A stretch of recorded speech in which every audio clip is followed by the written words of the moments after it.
Oke, bismillahirrahmanirrahim. Pada kesempatan kali ini, saya akan mulai masuk ke materi, yaitu saya memilih yang pertama adalah fasi inference system terlebih dahulu.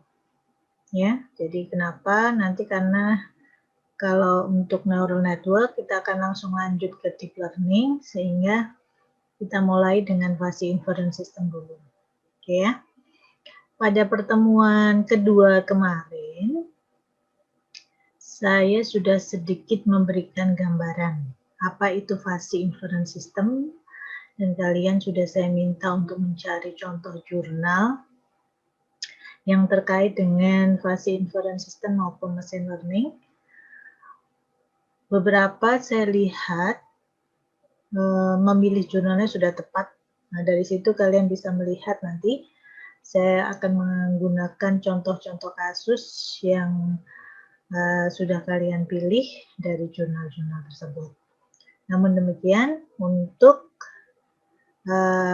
awal ini saya ingin menjelaskan terlebih dahulu seperti apa sih cara kerja dari fasi inference system. Arti dari fasi inference system sendiri itu adalah sistem inferensi berbasis fasi. Inferensi itu adalah sebuah mekanisme atau sebuah sistem yang berfungsi untuk mencari nilai atau mencari kesimpulan. Ya. Itu yang dimaksud dengan inference. Inferensi itu suatu proses untuk mendapatkan sebuah kesimpulan. Jadi fasi inferensi sistem itu adalah sistem yang digunakan untuk mengambil keputusan atau mencari sebuah nilai akhir berbasis fasi logik. Minggu sebelumnya saya sudah menjelaskan apa itu yang dimaksud dengan fasi. Jadi fasi itu kalau dalam bahasa letterlocknya, istilahnya bahasa Inggrisnya itu adalah kabur, tapi di sini kita tidak mengukur kekaburan, tapi lebih mewakili ya. Jadi nilai fasi adalah nilai yang mewakili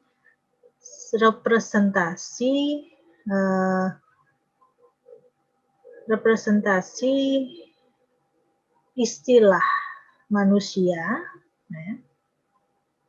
yang menggambarkan nilai antara ya dan tidak, gitu ya. Yang menggambarkan representasi antara nilai ya dan tidak.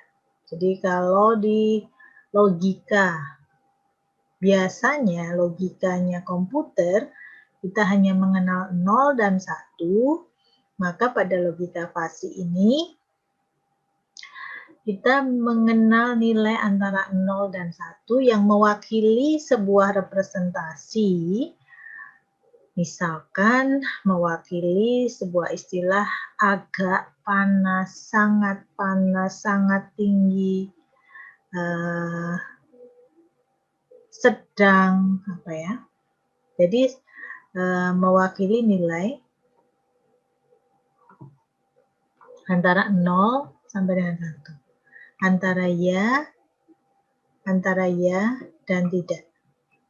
Antara true dan false. Jadi melogikakan nilai antara 0 dan 1 atau yes or not, atau ya dan tidak, atau true dan false. Di mana fasi logik ini biasanya dinyatakan sebagai sebuah nilai yang mewakili derajat atau degree. Ya, misalkan kalau ada benda yang biasanya kita kalau dalam bentuk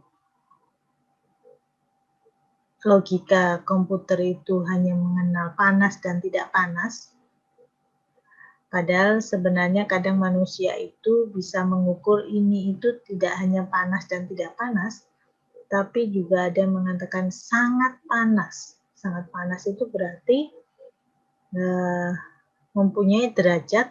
Kalau saya mengatakan panas itu 1, tidak panas itu 0, maka kalau ada orang mengungkapkan istilah sangat panas, itu berarti nilainya adalah hampir mendekati 1 atau absolutely 1.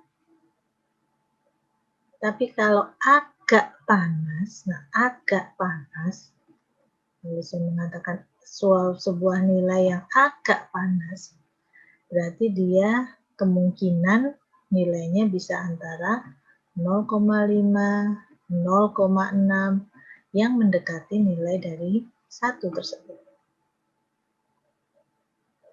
Nah, seperti itu ya. Jadi kalau dikatakan tidak panas atau ya, jadi itu tadi kan agak panas. Kalau tidak terlalu panas misalkan. Nah, tidak terlalu panas itu berarti sebuah nilai yang hampir mendekati 0. Ya kan? Logikanya kan seperti itu. Logika berpikirnya. Jadi misalkan 0,2. Artinya kepanasan itu atau suhu yang biasanya secara logika hanya dikatakan panas dan tidak panas, 0 dan 1, itu oleh kita itu juga bisa direpresentasikan menjadi sebuah nilai derajat yang mendekati nilai panas atau nilai tidak panas. Itu contohnya. Demikian juga, misalkan ada kalimat tinggi, orang dikategorikan sebagai orang yang tinggi dan tidak tinggi atau pendek. Nah, ini tinggi, ini pendek. Maka kalau ada orang yang tidak terlalu tinggi, tidak terlalu tinggi, ini pendek, tidak terlalu tinggi, maka nilai atau derajatnya, derajat keanggotaan ketinggiannya itu adalah sebuah nilai yang hampir mendekati 0. Tapi kalau mengatakan orang itu sangat tinggi berarti adalah sebuah nilai yang bisa diwakili dengan sebuah nilai yang mempunyai derajat keanggotaan yang mendekati 1 atau bisa jadi 1. Sangat tinggi, ya, sangat tinggi, tidak tinggi, agak tinggi. Nah, kalau agak tinggi bagaimana? Agak tinggi adalah bisa diwakili dengan sebuah nilai yang misalkan nilainya 0,5, 0,6, 0,7, misalkan seperti itu. Oke, ya. Itulah yang dimaksud dengan logika fasi. Seperti itu ya. Nah, ini kemarin juga saya juga sudah pernah menjelaskan apa itu aplikasi, contoh aplikasinya. Yang sekarang perlu kita perhatikan adalah hal-hal yang merupakan bagian dari fasi inference system. Yang pertama adalah fungsi keanggotaan fasi. Tadi saya sebenarnya memberikan gambaran. Saya di awal sudah memberikan gambaran. Misalkan, ya, kalau kita mempunyai sebuah nilai, mempunyai sebuah pernyataan panas,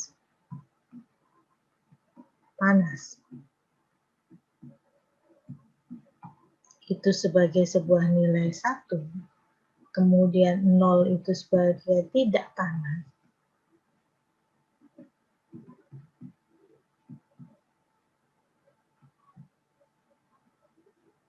Oke.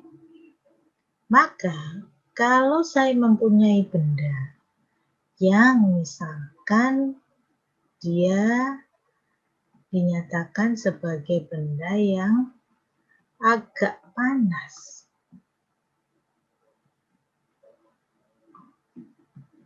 ya, agak panas. Ya. Maka nilai agak panas ini tadi, itu nilainya bukan 0, bukan 1, tapi adalah sebuah nilai antara 0 sampai dengan 1. Ya, misalkan dia mempunyai derajat keanggotaan kepanasannya ini tadi, itu misalkan nilainya 0,6, agak panas. Ya, agak panas, 0,6. Ini yang disebut dengan derajat keanggotaan dari fasi tersebut. Di mana misalkan kalau dikatakan panas itu adalah benda-benda yang mempunyai ya derajat. Nah, kalau ini adalah suhu, yaitu adalah 100 derajat Celcius. Lalu untuk tidak panas itu adalah 0 derajat Celcius. Ya kan? Maka kalau kita mempunyai sebuah benda yang misalkan dia itu suhunya adalah 40 derajat Celcius, nah, berarti agak panas, maka bisa jadi nilai derajat keanggotaan kepanasan dari benda yang panasnya 40 derajat ini, itu bisa jadi nilainya adalah 0,6.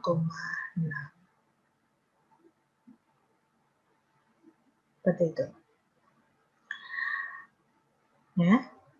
Jadi sekali lagi bahwa nilai 0,6, nilai 0, nilai 1, ini kalau di dalam fasi, ini sering disebut sebagai keanggotaan fasi atau derajat keanggotaan dari fasi yang nilainya interval antara 0 sampai dengan 1.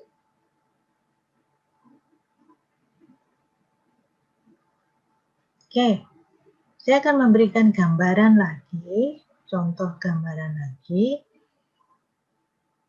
ke derajat ketinggian manusia, misalkan, ketinggian manusia, derajat ketinggian manusia.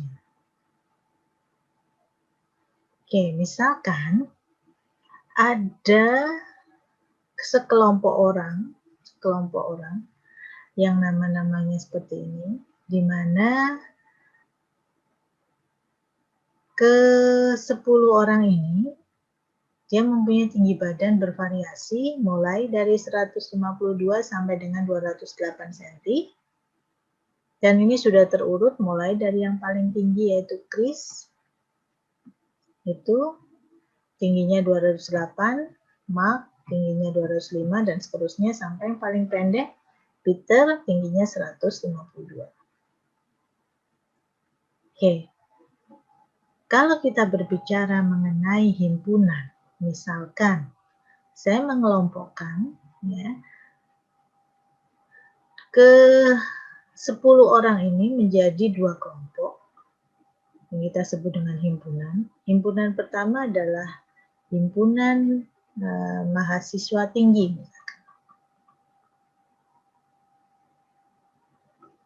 Mahasiswa yang tinggi, yang masuk tinggi, misalkan tinggi itu yang di atas 180 cm, itu dianggap sebagai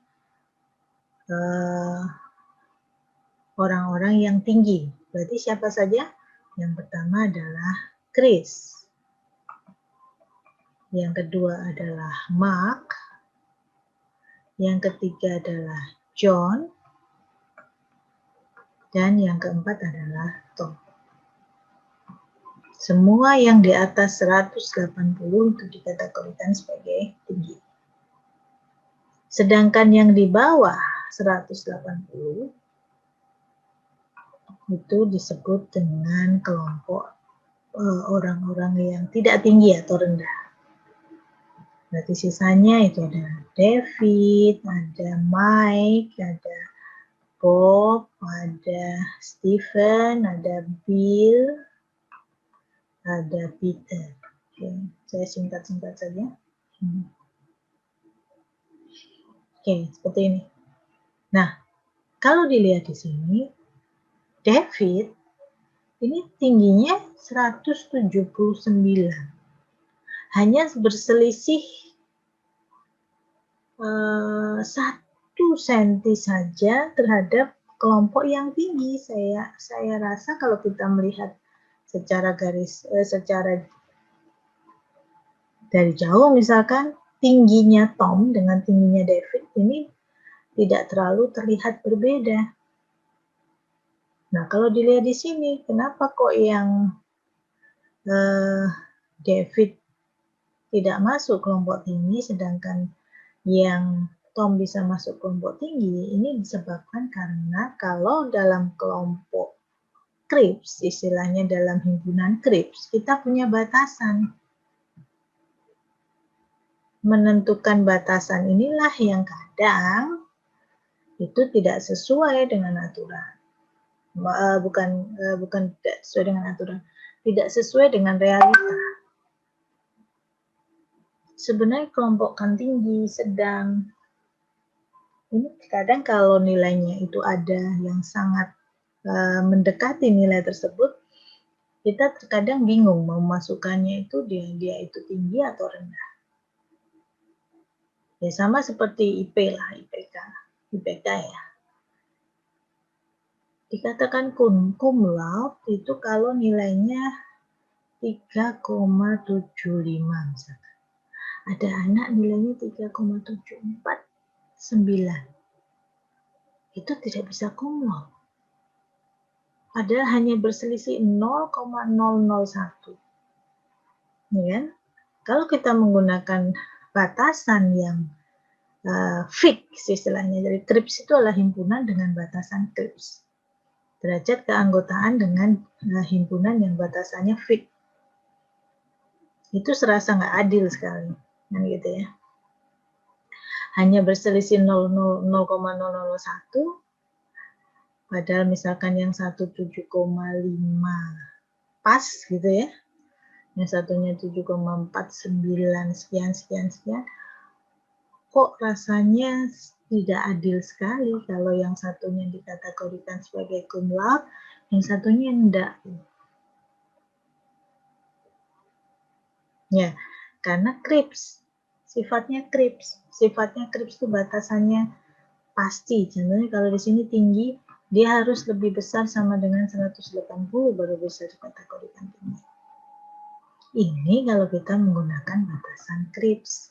Nah, batasan Cripps inilah yang kelemahan-kelemahan dari batasan Cripps inilah yang diakomodir oleh himpunan FASI. Jadi FASI itu tidak mengatakan, oh Anda tinggi, oh Anda rendah, oh kalau masuk ke sini itu pasti tinggi. Chris, Matt, John, Tom ini pasti tinggi. Tidak. Tapi semua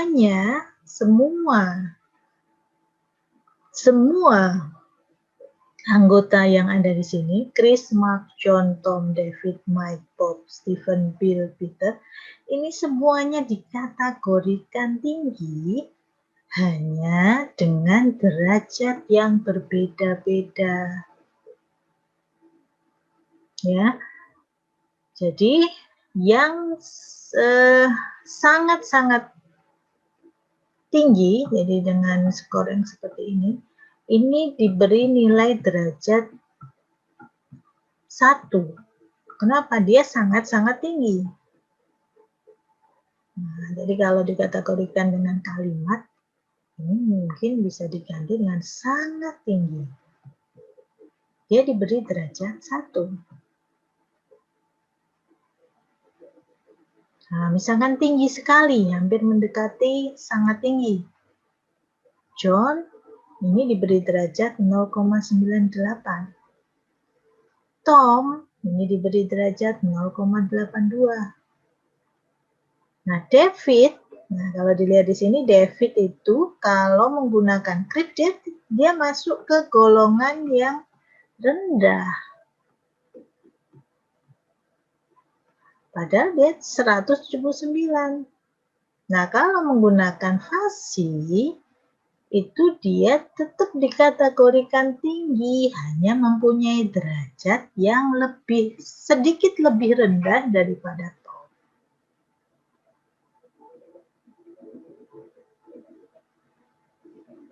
Nah, seperti itu. Semakin dia rendah, semakin dia jauh dari nilai 180, maka derajatnya juga semakin rendah, semakin rendah, semakin rendah. Sampai nilainya 0, ini berarti ya memang 0 itu bisa dikatakan sangat rendah. Sangat rendah.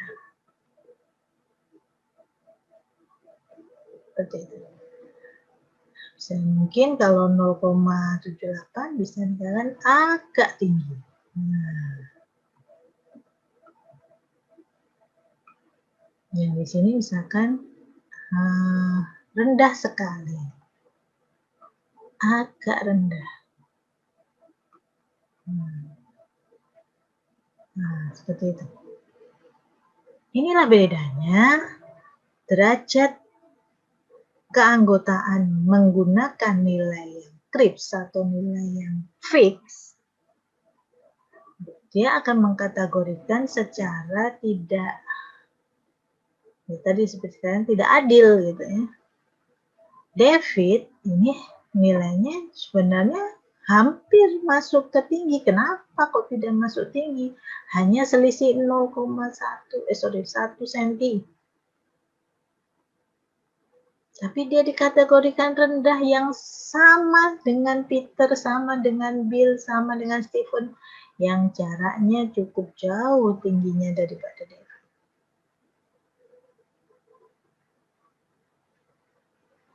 Nah inilah pengkategorian menggunakan fasi. Jadi dia tidak men-skor, artinya dia tidak menggolongkan ini secara fix. Chris Mark itu tinggi, David, Mike, Bob itu rendah, tapi semua tinggi. Semuanya tinggi, hanya derajatnya dia berbeda-beda. Yang sangat tinggi diberi skor 1, yang agak tinggi misalkan 0,6, 0,7, yang agak rendah semakin mendekati 0, semakin mendekati 0 berarti sangat rendah. Ketinggiannya sangat rendah. Nah, kita lihat di sini fasi itu dikatakan di sini from computing with numbers to computing with words. Maksudnya bahwa kalau selama ini kita selalu berbicara mengenai ya dan tidak, 0 dan 1, maka dirubah menjadi format menggunakan kata-kata. Itu tadi, agak panas. Tidak hanya ya dan tidak, tapi agak panas, agak tinggi, sangat tinggi. Seperti itu. Baik, semoga bisa dipahami. Nah, fungsi. Nah, sekarang kita berbicara mengenai fungsi. Fungsi kalau di dalam matematika itu biasanya dinyatakan dengan menggunakan Kartesian, diagram Kartesian, ini namanya diagram Kartesian. Dan seperti ini, X, Y, gitu ya. Nah, di sini fungsi keanggotaan fasi atau fungsi keanggotaan fasi adalah sebuah fungsi di mana X-nya itu adalah nilai variabel yang digunakan, sedangkan Y-nya itu adalah fungsi keanggotaannya. Derajat atau derajat keanggotaannya. Itu adalah Y-nya. Ini X ada Y. Nah, sekarang kalau digambarkan, misalkan di sini kita ingin menggambarkan sebuah fungsi keanggotaan untuk tinggi, maka X-nya itu adalah variabel tingginya ini. Ini menjadi X. Jadi kita bisa nyatakan itu menjadi sebuah fungsi keanggotaan di mana X-nya itu adalah tinggi dalam sentimeter. Berarti nilainya kalau di sini kalau kita lihat adalah nilainya antara 152 sampai dengan 208. Nah, Y-nya ini menunjukkan derajat keanggotaannya tadi. Kalau kita menggunakan Krips, derajatnya 0 dan 1. Pada saat 152, jadi kan ini kalau dalam fungsi itu kan ada pasangan ya, pasangan antara X dan Y. Jadi ini adalah Y-nya. Derajat keanggotaannya adalah Y-nya, di sini adalah X-nya. Y, X-nya, misalkan contohnya di sini kita ambil mulai dari Peter. Peter itu X-nya 152, Y-nya 0. Berarti titiknya kan X 152, berarti di sini Y-nya 0. Ini titiknya, ya kan? Kemudian Bill. Bill itu nilai X-nya 155, Y-nya 0 juga.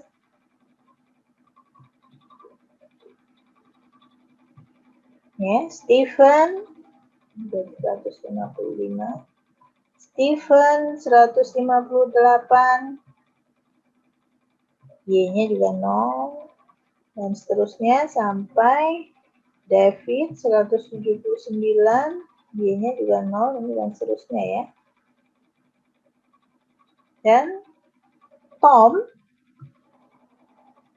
X-nya 181. Y-nya 1. Itu di sini posisinya. Nah, ini titiknya.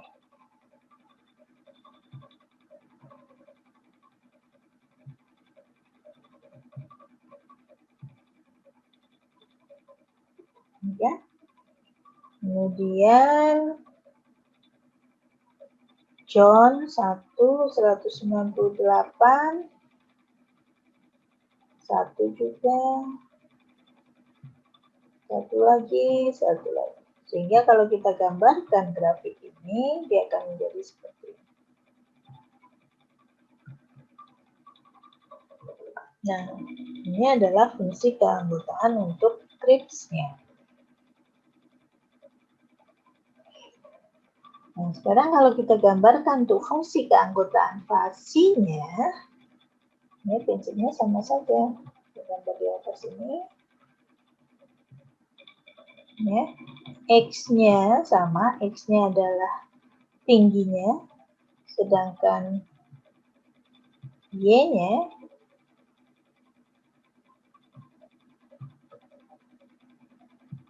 itu adalah ini, derajat keanggotaan fasi. Jadi lihat di sini, Peter 00. Berarti kan di sini. Oh sorry, kok 00. Peter 152. 152. Y-nya 0 di sini. Kemudian Bill 155. Y-nya agak naik dikit. 0,001. 158, ya naik lagi dikit. 0,006. Dan seterusnya sampai si mark ini sama 0, di sini 1 sampai max ya nilainya 1, 1. Nah, dimana kalau kita gambarkan dia bentuknya seperti ini. Nah, ini perbedaan antara fungsi keanggotaan, ya, bentuk fungsi keanggotaan untuk CRISP dan bentuk fungsi keanggotaan untuk FASI. Nah, itu kita gambarkan. Jadi kan batasnya 180, artinya apa? Tadi dikategorikan bahwa kalau yang tingginya di atas 180 maka dia masuk ke sini. Berarti semua yang di atas 180 dia akan sama dengan 1 nilainya. Tapi berbeda kalau kita menggunakan FASI. Di sini FASI nilainya tidak hanya 0 dan 1, tapi ada 0, 0,00 sekian, 0 sampai 1. Seperti itu. Jadi inilah bentuk dari fungsi keanggotaan FASI. Perhatikan bahwa di dalam sebuah fungsi keanggotaan FASI ini, X-nya itu mewakili variabelnya. Jadi kalau dalam kasus ini, variabelnya adalah tinggi dalam sentimeter, maka di sini juga tinggi dalam sentimeter dengan nilai antara sesuai dengan di sini, mulai dari paling rendah sampai dengan paling tinggi. Ya. Sedangkan Y-nya, perhatikan Y-nya, nilainya adalah antara 0 sampai dengan 1. Dan Y-nya itu disebut dengan derajat keanggotaan.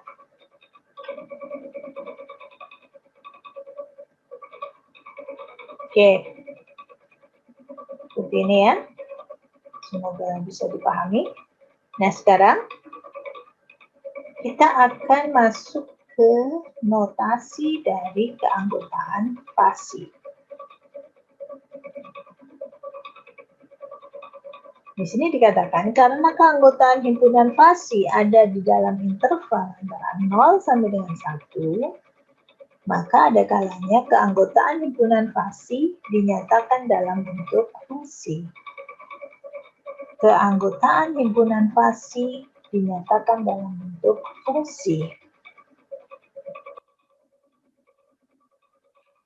Fungsi keanggotaan FASI atau disebut juga dengan membership function, itu adalah sebuah kurva yang menunjukkan pemetaan titik-titik input data di dalam nilai keanggotaannya. Yang sering disebut dengan derajat keanggotaan yang memiliki interval antara 0 sampai dengan 1. Ya, jadi fungsi keanggotaan ini itu sangat penting peranannya dalam menyajikan data-data yang mengandung ketidakpastian dalam himpunan FASI.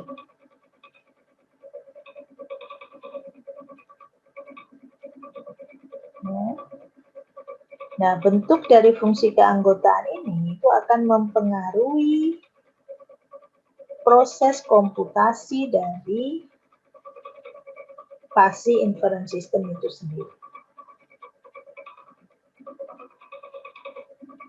Nah, seperti apa sekarang? Kita lihat.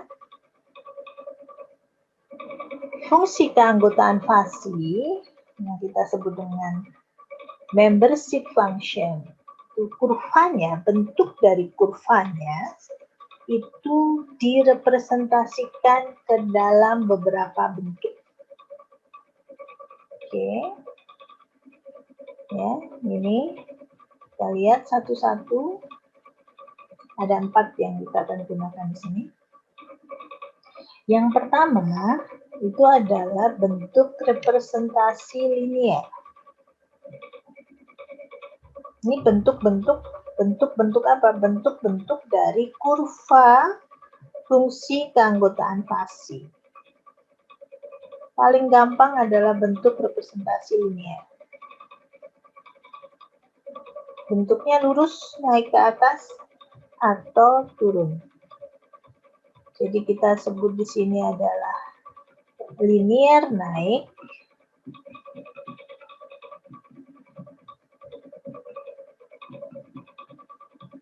Yang di sini adalah linear turun.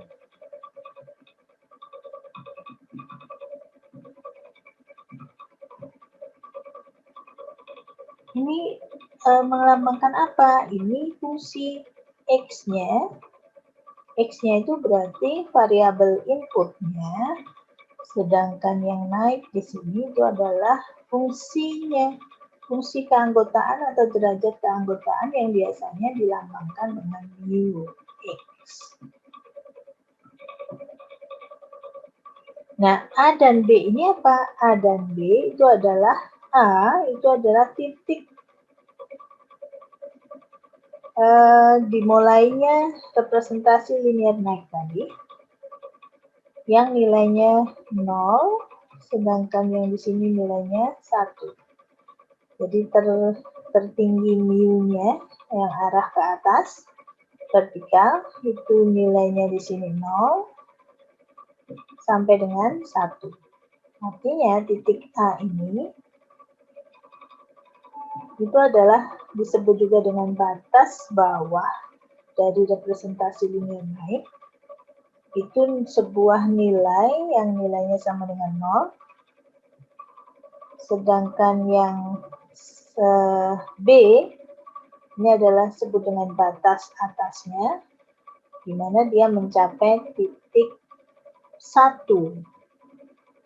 Titik 1 ya. Jadi ini A, ini B, ini A, ini B. Nilai A untuk X sama dengan A itu adalah sama dengan 0. Sedangkan untuk nilai keanggotaan X sama dengan B itu nilainya sama dengan 1. Nah, jadi kalau dari sini untuk semua nilai yang X kurang dari A, maksudnya apa? Artinya kalau kita mempunyai fungsi yang seperti ini,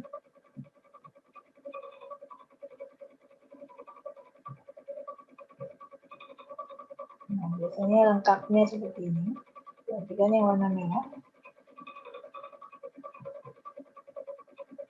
ya. Semua yang nilainya lebih kecil dari A, itu mempunyai nilai derajat keanggotaan sama dengan 0. Karena kan ini 0. Misalkan ya, ini contohnya A-nya 5. Maka semua yang nilainya antara 0 sampai dengan 5, 0, 1, 2, 3, kan ada di garis ini ya. Maka nilainya sama dengan 0 juga. Karena ini arah vertikalnya, arah Y-nya kan 0. Demikian juga yang di sini. X lebih besar sama dengan D. Berarti di sini B misalkan B-nya 7. Maka nilai di atas 7, 8, 9, 10, dan seterusnya, nilainya juga akan sama. Sejajar dengan nilai B. Jadi semuanya nilainya 1. Oke. Nah, sekarang berapa derajat keanggotaan untuk sebuah nilai yang antara 5 sampai dengan 7? Misalkan 6 ya, 6. Di sini ada nilai 6. X-nya sama dengan 6. X-nya sama dengan 6. Maka berapa derajat keanggotaannya? Kan berarti sama saja dengan kita mencari nilai ketinggian dari titik ini. Nah, nilainya itu dipetakan ke nilai berapa di sini? Nah, menurut rumus ini, ya, menurut rumus yang kedua ini, bahwa kalau X itu antara A dengan B, Maka derajat keanggotaan X sama dengan 6 itu sama dengan nilai X 6 dikurangi dengan nilai A itu batas bawahnya adalah 5, dibagi dengan batas atasnya, berarti yang lebih batas atas dari potongan garis linier naik ini, berarti 7, dikurangi dengan batas bawahnya. Nanti sama dengan 1 dibagi 2, sama dengan setengah. Jadi derajat keanggotaan untuk X sama dengan 6 itu sama dengan setengah. Ini kalau menggunakan fungsi linier naik. Nah, untuk fungsi linier turun seperti ini, maka batas atasnya ini mempunyai derajat lebih rendah daripada batas bawah. Kalau yang linier naik, nilai derajat keanggotaan dari batas atas itu sama dengan 1. Nah, kalau dengan menggunakan linier turun, batas bawahnya itu justru lebih tinggi, jadi nilainya 1, sedangkan batas atasnya mempunyai nilai sama dengan 0. Maka kalau kita mempunyai bentuk fungsi linier yang seperti ini, maka semua yang lebih besar dari B nilainya akan sama dengan B. Sama dengan B. B itu nilainya berapa? 0. Nah, kalau nilainya antara A sama dengan B, misalkan hanya 0, B-nya 5. Ya. Sini ada 2. Berapa derajat keanggotaan dari nilai ini? Artinya kalau diberi nilai X-nya sama dengan 2, maka di sini dia mempunyai derajat keanggotaannya berapa? Yang jelas pasti antara 0 sama dengan 1. Maka untuk X sama dengan 2 itu sama dengan, ini sama ya, batas atas, ini batas bawah, ini batas atas, itu sama dengan batas atas dikurangi dengan nilai X-nya dibagi dengan batas atas dikurangi dengan batas bawah. Jadi sama dengan 3/5. Atau sama dengan 0,0.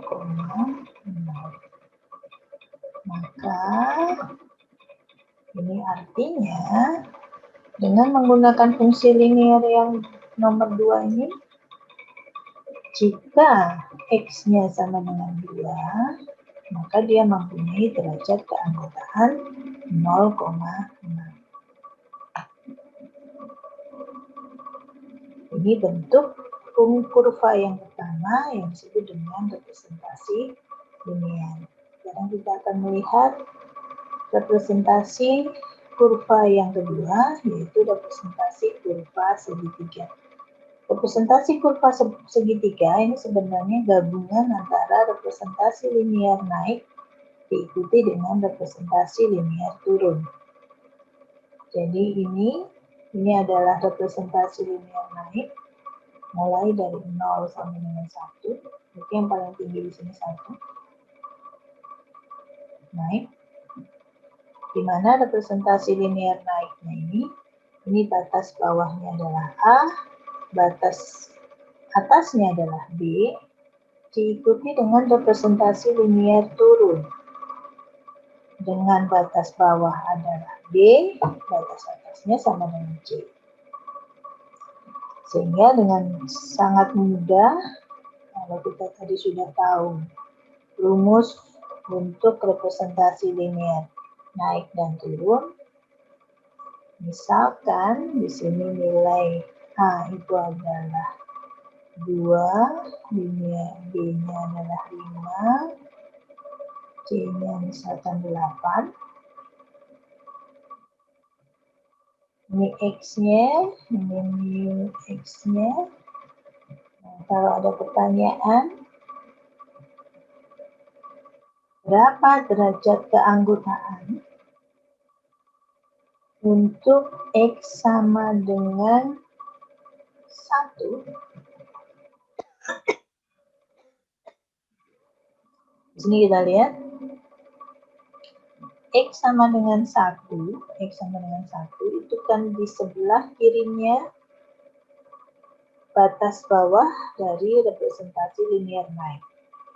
Sebelah kirinya atau lebih kecil daripada A, lebih kecil daripada A, kan berarti posisinya di sini.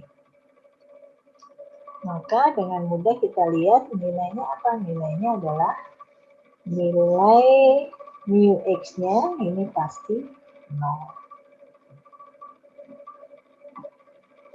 Dan titiknya di sini. Nah, berarti berapa derajat keanggotaan untuk X sama dengan 5? Kita lihat di sini 5-nya sama dengan B. B, ini kan 5, maka kita lihat tinggi dari B itu berapa? Tinggi dari B sama dengan 1. Nah, kalau ditanya lagi berapa derajat keanggotaan X sama dengan 3, kita lihat sekarang 3 posisinya ini kan hanya 2, berarti 3 posisinya di sini. Antara 2 dan 5, antara A dan B. Antara A dan B kita berarti menggunakan fungsi yang ini.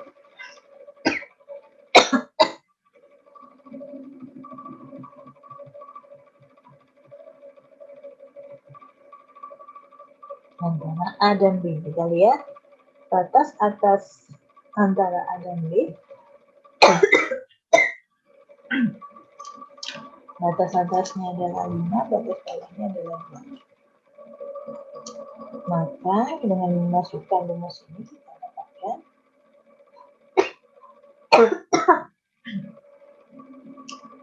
3 dikurangi dengan 2 dibagi dengan 3 dari mana 3? 3 itu adalah nilai yang kita akan cari tadi. X-nya 3 dikurangi dengan 2 itu adalah batas bawahnya, dibagi dengan 5 itu adalah batas atas dari ini ya, representasi linear naik, bukan yang ini yang kita ambil. Tapi yang kita ambil hanya satu garis ini saja, satu garis linear naik saja.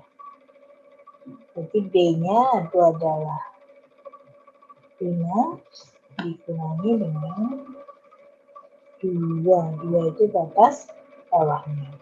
Jadi sama dengan 1 dibagi 3. Dengan 0,333.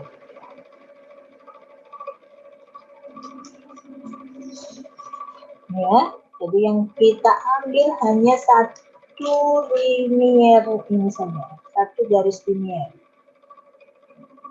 Nah, misalkan yang ditanyakan berapa derajat keanggotaan untuk nilai X sama dengan 6. Nah, kita lihat 6 itu letaknya di mana? 6 itu letaknya di sini. Antara, nah kalau kita lihat ruas garisnya itu adalah antara B dengan C. B-nya 5, C-nya 8. antara B dengan C. Jadi kita lihat hanya ini saja, jangan melihat dari kiri sampai dengan kanan. Yang kita lihat adalah garisnya. Kita lihat ini antara B dengan C. B dengan C. Saya ganti warna. Nah, jadi yang ini. Nah, yang hijau. Nah, antara B dengan C. Maka kita menggunakan rumus yang ini. Yaitu apa? Batas atas C, jumlahnya adalah 8, dikurangi dengan nilai yang kita cari, yaitu berapa? 6, ini 6-nya, dibagi dengan batas atas C, dikurangi dengan batas bawahnya. Batas bawah dari mana? Batas bawah dari garis ini. Jadi kita tidak melihat ini seluruhnya. Bukan batas bawahnya berarti A, tidak ya. Tapi batas bawah dari ruas garis yang ada di sini. Yaitu B. Nilai B berapa? 5. Itu sama dengan 8 dikurangi 2. 8 dikurangi 5, 3. Jadi 0,667 nah seterusnya. Oke, seperti itu. Nah, sekarang kalau misalkan ada pertanyaan lagi. Untuk berapa sih derajat keanggotaan untuk X sama dengan 9 misalkan. Nah, kita lihat sekarang 9 itu letaknya di mana? 9 itu letaknya ada di sini.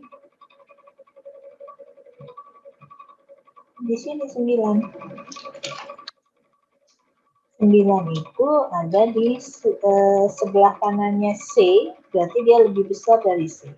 Semua yang lebih besar dari C,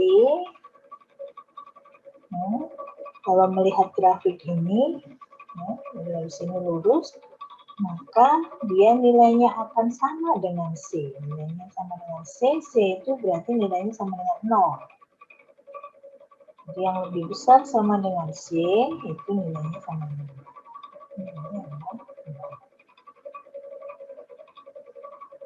Seperti ini. Jadi untuk representasi kurva segitiga itu sama, cara mencarinya seperti representasi linear naik dan linear turun.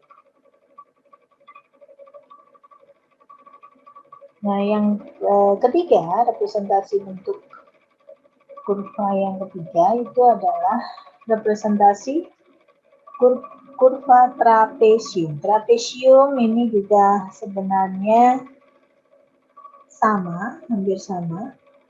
Jadi ada linear naik,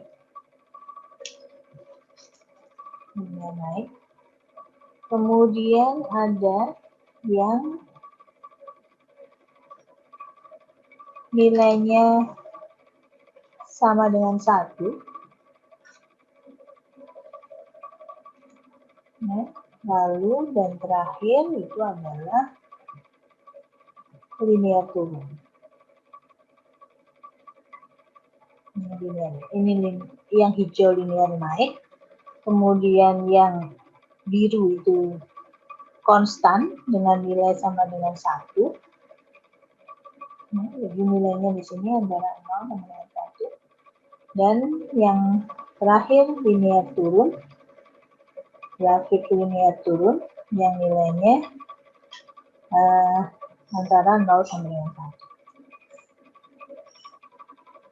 Berarti apa? Kalau dilihat di sini, semua yang terletak antara B sampai dengan C, yaitu yang warna biru, ini pasti nilainya 1.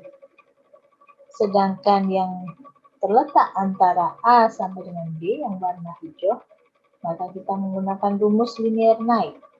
Sedangkan yang terletak, nilainya terletak antara C sampai dengan D, yang warna merah ini, maka dia menggunakan rumus linier turun.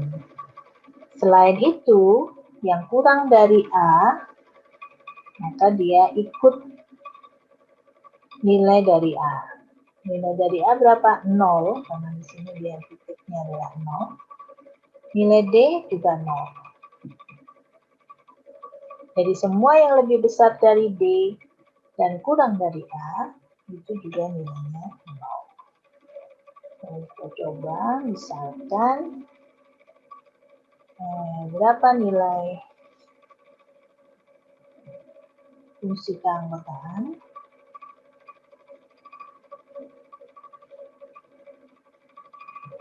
Kalau misalkan A-nya ini 2, 5, 8, 10 misalkan.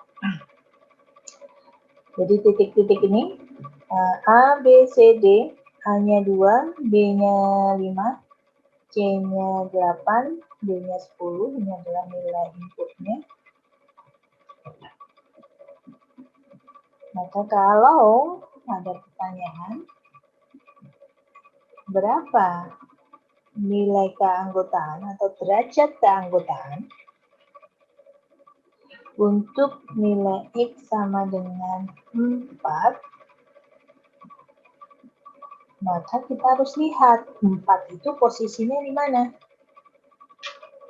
Kita kalau lihat di sini, A, B, A-nya 2, B-nya 5, maka 4 itu posisinya di sini. 4. Nah, kita lihat, karena dia antara A dengan B, maka yang kita perhatikan adalah garis yang hijau. Garis yang hijau. Yang linier naik. Maka rumusnya kita menggunakan rumus linier naik. Rumus linier naik itu yang mana? Yang ini. Yaitu nilai X dikurangi batas bawah dibagi dengan batas atas dikurangi batas bawah.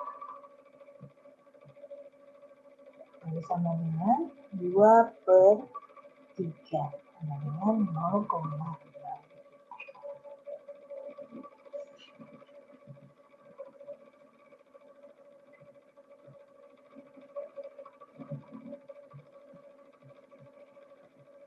Gitu.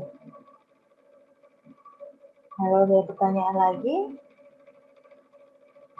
misalkan berapa nilai untuk X-nya sama dengan 6.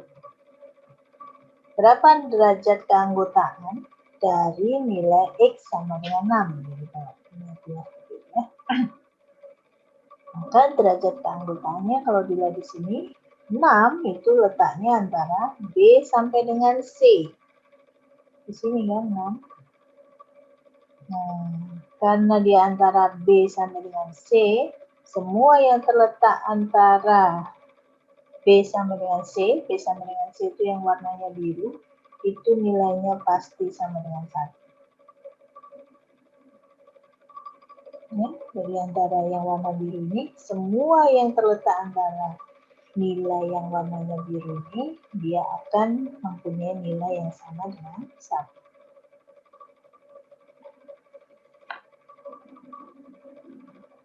Nah, kalau kemudian ada yang naik ke berapa nilai untuk X-nya sama dengan 9.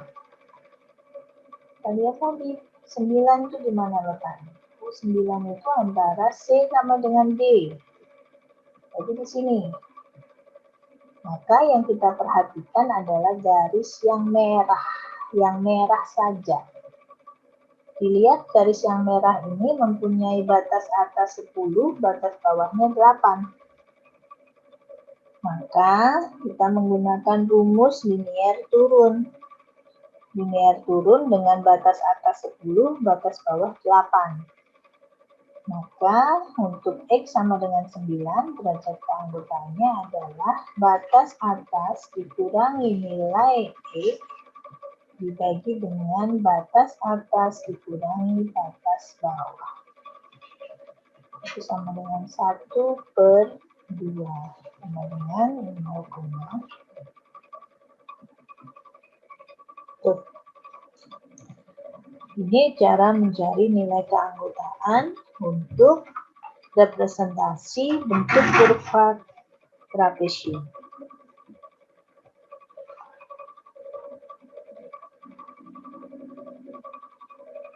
Oke, yang keempat itu adalah bentuk representasi kurva Gaussian. Kurva Gaussian sering disebut juga dengan kurva normal.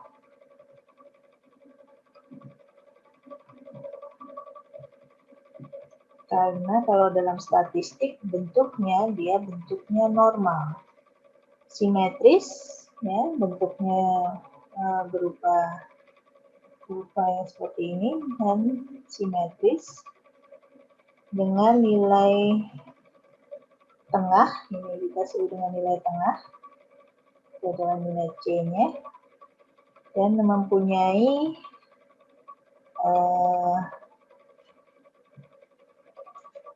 derajat kemiringan, ya, derajat yang disebut dengan standar deviasi yang mewakili pelandaian dari bentuk kurvanya. Jadi kalau derajat standar deviasinya itu semakin besar, maka bentuk kurvanya semakin landai seperti ini. Semakin kecil derajat standar deviasinya, itu kurvanya akan semakin mengecil. Bentuk kurvanya semakin mengecil.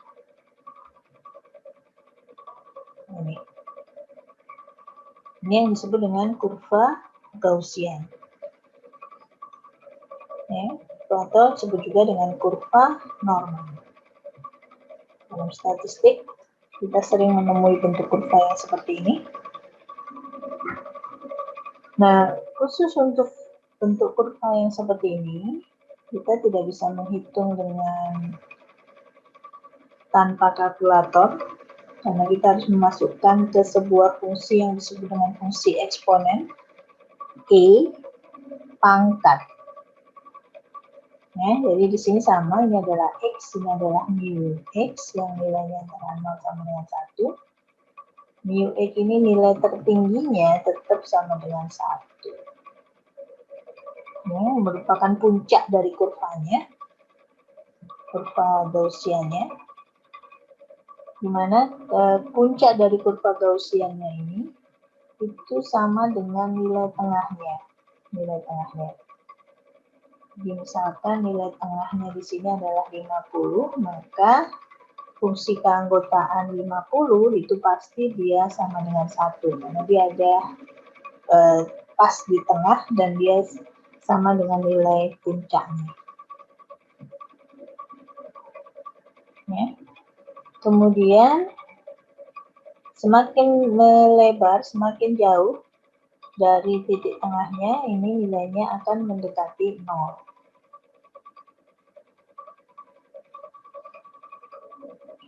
Nah, untuk menghitung, misalkan kita ingin mencari berapa sih derajat keanggotaan. Kalau yang 50 pasti 1, yang mendekati 0 untuk 0,00 sekian, yang mendekati 100 juga 0,00 sekian. Nah, bagaimana kalau nilainya 40 misalkan, berapa sih derajat keanggotaan untuk X sama dengan 40? Nah, kalau yang seperti ini kita harus masukkan rumus. Kita masukkan ke rumus ini, itu sama dengan eksponen, nilai eksponen dari pangkat ya ini ya, nilai eksponen, min X itu adalah nilai yang akan kita cari, yaitu 40, dikurangi dengan C, yaitu nilai tengah, 50, kuadrat, jangan lupa kuadrat. Ini tujuannya agar hasilnya positif ya. Jadi kalau dia ada di kiri, dia tetap positif karena dikuadratkan. Dibagi dengan 2 kali standar deviasi. Ini biasanya diketahui ya, C-nya dan standar deviasinya diketahui. Misalkan untuk kasus ini standar deviasinya adalah 10. Maka rumusnya di sini kita masukkan 2 kali standar deviasi kuadrat, berarti 10 kuadrat. Berarti sama dengan E pangkat min 40 dikurangi 10 itu adalah 40 dikurangi 50 itu 10 kuadrat adalah 100, berarti min 100 dibagi 2 kali 10 kuadrat 100, 2 kali 100 berarti 200, ini bisa dicoret, itu kan sama dengan min setengah. E pangkat min setengah. Nah ini hitungnya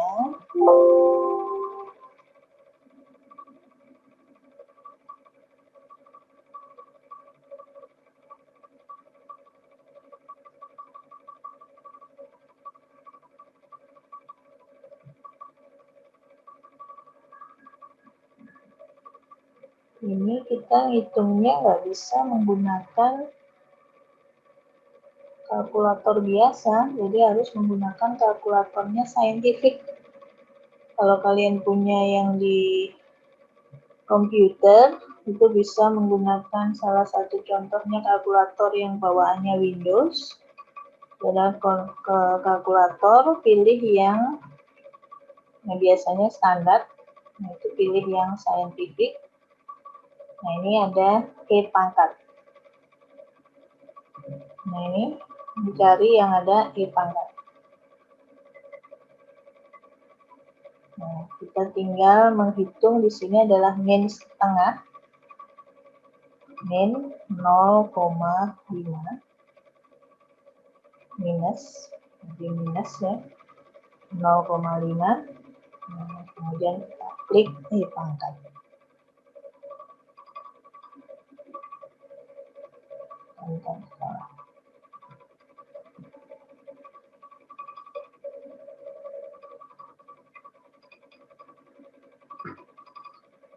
Pakai ini.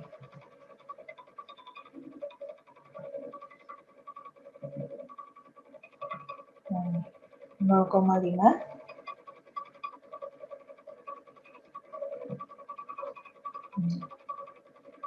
E pangkat min 0,5. Jadi sama dengan 0,606533 dan seterusnya, kita ambil aja 0,5. Baik, saya lanjutkan lagi. Maaf, tadi komputer saya bermasalah. Jadi tadi kita sudah menghitung untuk representasi Gaussian. Misalkan kita mempunyai grafik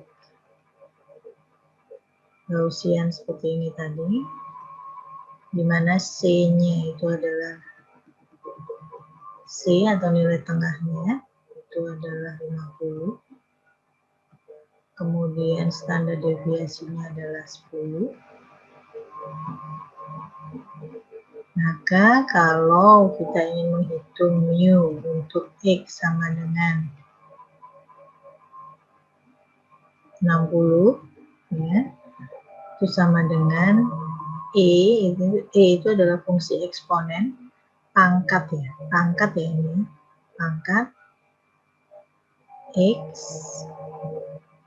X-nya itu adalah 60, dikurangi nilai tengah 50, dikuadratkan, dibagi dengan 2 kali standar deviasi kuadrat. Tadi sudah kita hitung, ini adalah 10 kuadrat 100, min 100 dibagi 2 kali 100, berarti min setengah. Ya, ini sama dengan E sama dengan E pangkat min setengah, atau kalau dituliskan kembali itu adalah E pangkat min 0,5. Nah, jadi kalau menggunakan kalkulator saintifik kita bisa dapatkan hasilnya adalah 0,6. Atau bisa juga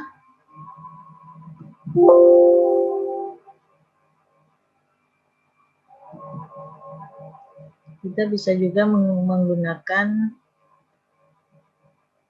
Excel, yang punya Microsoft Excel, itu dengan menggunakan function.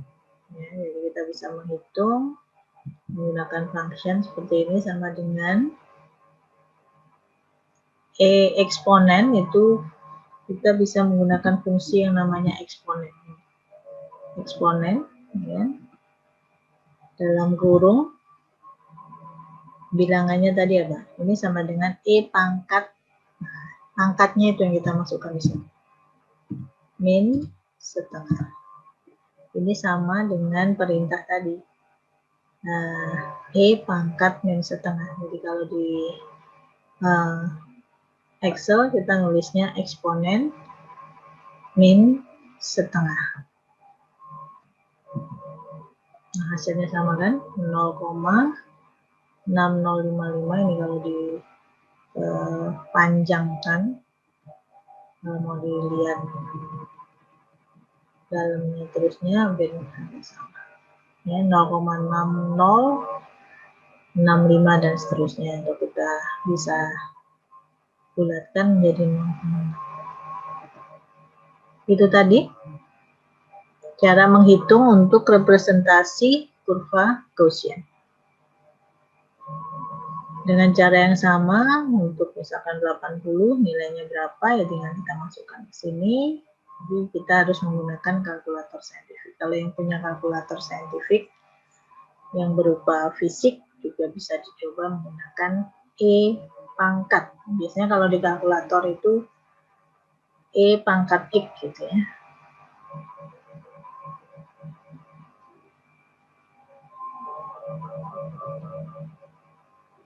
Ya. Nah, untuk kalian lebih memahami, coba kalian kerjakan soal-soal di sini, yaitu untuk menentukan nilai mu atau derajat keanggotaan untuk X, di mana X-nya itu diambil dari 3 digit terakhir NBI. Jadi contohnya misalkan NBI-nya 1451800015, yang kita lihat adalah 3 digit terakhir, maka X-nya adalah 015 atau sama dengan 15. Itu untuk X-nya. Nah, ini kalian ada 3 soal. Yang pertama untuk menggunakan fungsi keanggotaan segitiga, fungsi keanggotaan trapesium, dan fungsi keanggotaan Gaussian. Coba kalian hitung berapa. Jadi kalau contoh di sini yang mu ini berarti kan berapa nilai derajat keanggotaan untuk X sama dengan, nah ini. Jadi kita lihat X-nya berapa? X-nya di sini. Hati-hati, perhatikan di mana posisi dari X pada fungsinya. Ini nilai yang di sini, yang di A ini, untuk yang segitiga, ini nilai batas bawahnya adalah 0, batas atasnya 120. Untuk tengahnya 60.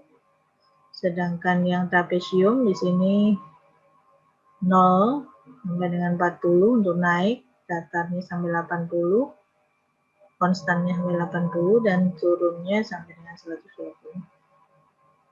Sedangkan untuk fungsi keanggotaan Gaussian atau normal, kurva normal, ini nilai tengahnya sama dengan 60, ya, ini sudah diberikan di sini. Standar deviasinya adalah 20.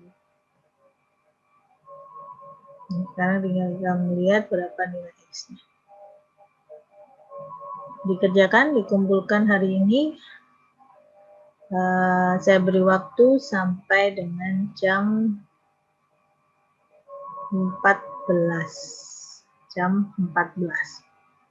Dikumpulkan di Elitak sesuai dengan tempat yang sudah saya sediakan di Elitak. Seperti itu.